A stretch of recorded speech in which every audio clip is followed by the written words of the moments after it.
Qu'est-ce que t'en penses? Au magasin, tu le prendrais? Ah, direct. Voilà, Ouais. c'est ce que je me dis aussi, quand c'est comme ça. Ces concombres, tomates ou encore navets, Sylvain les confie ensuite à Enak Delice, une conserverie indonésienne 100% bio qui vient de s'installer au Haut-Pré. Pour cet été, je connais un petit peu leurs besoins niveau tomates, courgettes, oignons, des choses comme ça. Je sais qu'après ils vont être consommateurs de pommes de terre, d'épinards aussi, en arrière-saison. Et Vincent m'a également demandé si je pouvais lui faire une variété de piment, le piment oiseau qui est assez costaud.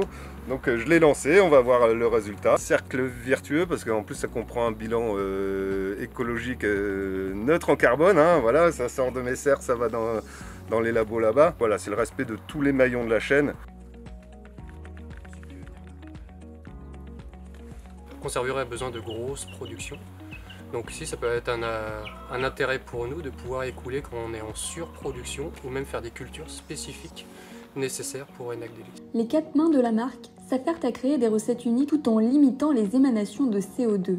On a choisi de ne pas ouvrir de restaurant, mais de proposer des bocaux parce que ça permet en fait aux personnes de transporter des plats, de pouvoir les consommer un petit peu plus tard. Et aussi, ça peut aussi être un dépannage, par exemple pour quelqu'un qui ne veut pas cuisiner le soir, il ouvre un tour de main, il a un bon repas. Ça amène de la curiosité et aussi ça fait voyager les papilles. À la marmite, on retrouve Vincent, un ancien chef pâtissier qui a travaillé aux côtés d'Alain Ducasse et dans différents restaurants et groupes hôteliers, ainsi que sa femme Nurlita, une Indonésienne arrivée en France il y a 13 ans. Dans la petite ville, c'est pas facile de trouver le plat asiatique. On doit toujours se déplacer à grande ville comme Rouen ou Paris.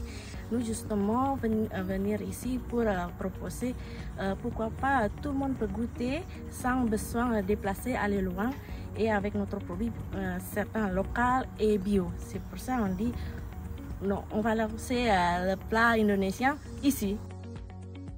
Des recettes uniques et innovantes qui permettent à tous de manger de qualité sans difficulté. On va faire des tartinables. Et notre particularité, notre recette, c'est qu'on met de l'huile de sésame dedans. Donc ça apporte un petit côté vraiment agréable et un petit côté asiatique aussi.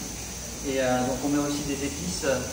Il y a du cumin, il y a aussi un petit peu de poivre et du citron. On essaie de travailler le plus possible dans la région. Donc après, à savoir que les bovins et tout ce qui va être poulet fermier en agriculture biologique, donc on va travailler avec plusieurs éleveurs, toujours dans un rayon de 150 km.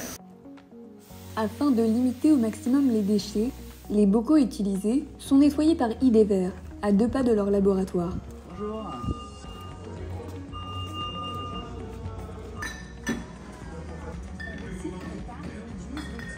Ça va au centre de tri d'abord, on trie les bocaux. Alors aujourd'hui, on n'est pas encore sur du 100% réemployable, c'est-à-dire que les étiquettes et les cols ne sont pas encore tout à fait hydrosolubles, donc on fait beaucoup de travail à la main, beaucoup d'enlèvements manuels. Donc il y a un premier tri qui se fait pour vraiment utiliser que les bocaux qui vont être réemployés, notamment par Enak. Et puis après, ça va sur la ligne de lavage, où là, il y a un gros travail manuel qui se fait aujourd'hui. Et puis après, ça passe en machine pour vraiment un nettoyage optimum et une aseptisation. Comptez 2 ans maximum pour ouvrir vos bocaux. Les légumes de saison récoltés en été pourront parfaitement être dans vos assiettes cet hiver. Une fabrication made in Val-de-Reuil qui nous fait voyager.